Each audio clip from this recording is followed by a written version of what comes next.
Imagine a ship, not just any ship, but a floating treasure chest, groaning under the weight of gold, diamonds, and precious artifacts. This was the Flor de la Mar, the flower of the sea, the pride of the Portuguese fleet. In the year 1511, it was the richest vessel to ever sail the oceans, laden with the plundered wealth of an entire kingdom. But on its triumphant voyage home, somewhere in the treacherous Strait of Malacca, the sea rose up in fury.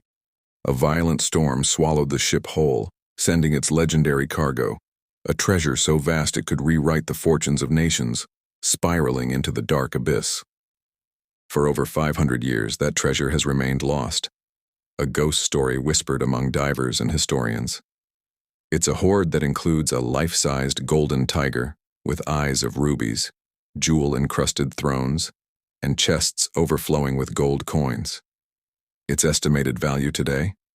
A staggering figure somewhere between $2.5 billion and $60 billion. This isn't just a story of lost gold. It's a tale of ambition, conquest, and nature's ultimate power. Many have searched, fueled by dreams of unimaginable wealth. But the sea guards its secrets well. The wreck of the Flor de la Mar has become the Mount Everest of underwater treasure hunting. But what if the clues to its location have been hiding in plain sight all along? What if modern technology could finally succeed where centuries of searching have failed? The hunt is far from over. In fact, it's just getting started. The story begins not with the storm, but with a man whose ambition was as vast as the oceans he sailed, Afonso de Albuquerque. Known as the Terrible and the Portuguese Mars, Albuquerque was the architect of Portugal's empire in the east. He was a brilliant, ruthless strategist who saw the Indian Ocean not as a body of water, but as a Portuguese lake. His ultimate prize was Malacca, a bustling, cosmopolitan port city that was the heart of the global spice trade. Controlling Malacca meant controlling the world's most lucrative market. In 1511, after a brutal siege, Albuquerque's forces conquered the city. The spoils of war were beyond comprehension. For weeks, his men looted the Sultan's palace, temples, and the homes of wealthy merchants. They stripped the kingdom bare.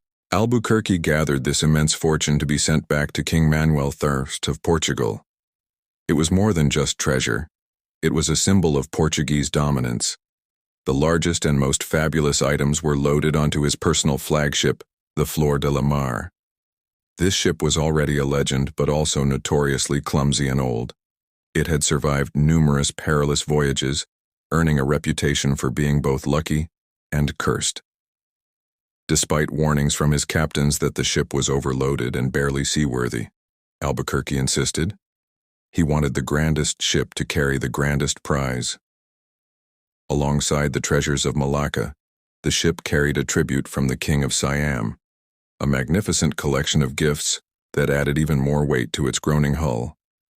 With over 400 people on board and a cargo that defied belief, the Flor de la Mar, accompanied by 4 other ships, set sail for Portugal in late 1511, a floating mountain of gold heading straight into a trap. The Strait of Malacca is notorious for its sudden violent squalls. As the fleet sailed along the northeastern coast of Sumatra, the sky turned black. The sea, once calm, began to heave and boil. A ferocious typhoon descended upon the ships. The other vessels managed to scatter and ride out the storm. But the Flor de la Mar, heavy and sluggish, was a sitting duck. Battered by colossal waves and howling winds, the ship was driven towards the shore. Around midnight, it struck a reef with a sickening crunch of splintering timber. The hull, strained by its immense cargo, split apart almost instantly. The ship was doomed. Chaos erupted on deck. In the pitch-black, storm-tossed night, men scrambled for their lives as the sea poured in. The flower of the sea broke in two, its back broken. The stern, where the crew and Albuquerque were, was torn away, while the bow, containing the treasure holds, was dragged down by its incredible weight. Albuquerque himself barely survived, clinging to a makeshift raft with a handful of his men until he was rescued. But the treasure, the entire reason for the voyage, was gone. It vanished beneath the waves along with hundreds of crew members and slaves. The greatest single treasure lost at sea had found its watery grave, and in doing so, it created one of history's most enduring and tantalizing mysteries. Where exactly did it sink? The immediate aftermath was a desperate search. Albuquerque, despite his own injuries and the loss of his men, ordered a search for the wreck. But the storm had been too powerful. The waters were murky, the currents were strong, and the debris field was scattered. Early Portuguese maps and accounts gave conflicting information. Some placed the wreck near the Kingdom of Aru on the coast of Sumatra, while others pointed to shoals off Timia Point. The problem was, these 16th century names and landmarks don't perfectly align with modern maps. The coastline itself has changed over 500 years due to silt deposits from rivers. The area where the ship likely went down is a murky, shifting underwater landscape, making a visual search nearly impossible. It's like looking for a needle in a haystack, if the haystack were the size of a small country and constantly moving. For centuries, the story of the Flor de la Mar faded into legend. But in the late 20th century, the era of modern treasure hunting dawned, and the legend was reborn. High-tech sonar, magnetometers, and remotely operated vehicles, or ROVs, gave hunters tools Albuquerque could only dream of. The most famous of these modern-day adventurers is Robert Marks, an American diver and historian. He dedicated years of his life and millions of dollars to finding the Flor de la Mar. Marks believed he had pinpointed the location based on his extensive research into Portuguese archives. He secured a permit from the Indonesian government and began his search in the 1980s. He claimed to have found artifacts that confirmed he was in the right area, including a bronze cannon and silver coins. But just as he felt he was closing in, his quest hit a wall of bureaucracy and corruption. Rival salvage companies and government officials all wanted a piece of the potential prize.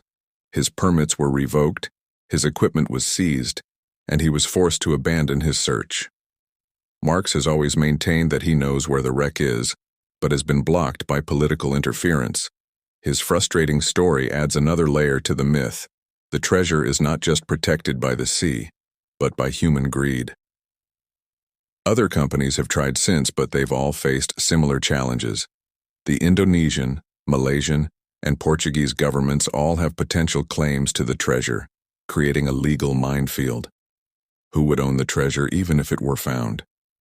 It's a question that has no easy answer and has stalled countless search efforts before they even begin. So where do we stand today? The search area is vast, but modern technology has narrowed the possibilities. Most experts agree the wreck lies somewhere in a 100-square-mile patch of ocean off the coast of Sumatra, in Indonesian waters. The water there is relatively shallow, mostly less than 150 feet deep. The biggest challenge isn't the depth, it's the mud. Over 500 years, layers of silt and sand, up to 50 feet thick in some places, have likely buried the wreck completely. This makes traditional sonar almost useless. It's like trying to find a car buried under a landslide. However, new technologies are changing the game. Sub-bottom profilers, a type of advanced sonar, can penetrate these layers of sediment and create an image of what lies beneath the seabed. Think of it as an MRI for the ocean floor. By combining this with highly sensitive magnetometers that can detect the magnetic signature of a large metal object like a cannon, and historical analysis of tidal patterns and sediment shifts, a dedicated and well-funded team could systematically scan the most probable locations. It's an incredibly expensive and time-consuming process, but it's no longer impossible. The key is finding a team with the right technology, the financial backing, and most importantly, the right government permits. The treasure of the Flor de la Mar is more than just gold and jewels. It's a time capsule. If found, it would be the most significant underwater archaeological discovery of all time. The artifacts would provide an unparalleled glimpse into the Malaccan Sultanate, a culture largely erased by its conquerors. It would also tell us so much about 16th century shipbuilding and Portuguese colonial ambition. But the clock is ticking. The saltwater environment is relentlessly corrosive. While gold and gems might survive, other priceless artifacts made of iron, wood, and fabric are slowly turning to dust. The hunt for the Flor de la Mar is a race against time. The question remains, will it ever be found? Some believe the treasure is a ghost, destined to remain a legend. Others, like the determined Robert Marks, believe it's just a matter of time, technology, and political will. The allure of a $60 billion prize is a powerful motivator. Somewhere, beneath the silt and waves of the Malacca Strait, the flower of the sea waits. It holds the secrets of a lost empire and a fortune that could change the world.